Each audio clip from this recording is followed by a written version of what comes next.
ആണും പെണ്ണും തുല്യരല്ല. അല്ല, ആരൊക്കെ എന്തൊക്കെ പറഞ്ഞാലും ഒരിക്കലും ആണും പെണ്ണും തുല്യരല്ല. ഹ്യൂമൻ റൈറ്റ്സിനെ കുറിച്ചാണോ പറഞ്ഞത്? അല്ല, ഹ്യൂമൻ റൈറ്റ്സ് എല്ലാം ഈക്വലാണ്. അതല്ലാതെ ആണിൻ്റെയും പെണ്ണിൻ്റെയും ലൈഫ് എടുത്ത് നോക്കിക്കഴിഞ്ഞാലും ഇമോഷൻസ് എടുത്ത് നോക്കിക്കഴിഞ്ഞാലും എനർജി എടുത്ത് നോക്കിക്കഴിഞ്ഞാലും ഒക്കെ നമുക്ക് മനസ്സിലാവും ആണും പെണ്ണും തുല്യരല്ല എന്നുള്ളത്. അപ്പോൾ ഒരു ആണും പെണ്ണും നമുക്ക് ഒരു തീനെയും വെള്ളത്തെയും ഉപയോഗിക്കുകയാണെങ്കിൽ തീ നമുക്ക് ചൂട് തരുന്നുണ്ട്, വെള്ളം നമുക്ക് ജീവൻ നൽകുന്നുണ്ട്.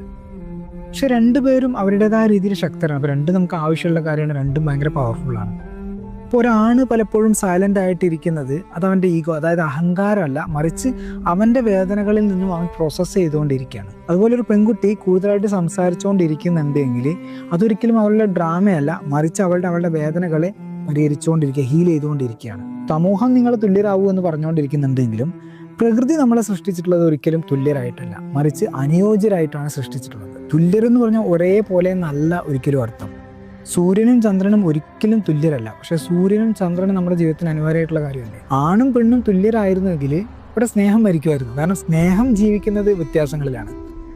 പുരുഷന്റെ ആ സ്ട്രെങ്ത്തിൽ ആ ഒരു സുരക്ഷിതത്വം അവൾക്ക് തോന്നുന്നതും സ്ത്രീയുടെ ആ ഒരു വാത്സല്യത്തിൽ അവൻ സമാധാനം കിട്ടുന്നതൊക്കെ അതുകൊണ്ടേ നമ്മളിങ്ങനെ കമ്പാരിങ് അങ്ങോട്ട് ഒഴിവാക്കിയിട്ട് ഒരേപോലെ ആവാനുള്ള ശ്രമങ്ങളൊക്കെ ഉപേക്ഷിച്ചിട്ട് ഒരു ബാലൻസിങ് ഉണ്ടല്ലോ, ആണും പെണ്ണും എന്നുള്ളൊരു ബാലൻസിങ്, അതിനെ സെലിബ്രേറ്റ് ചെയ്യാൻ ശ്രമിക്കുക. കാരണം സമത്വം എന്ന് പറഞ്ഞ ഒരു നിയമമാണ്.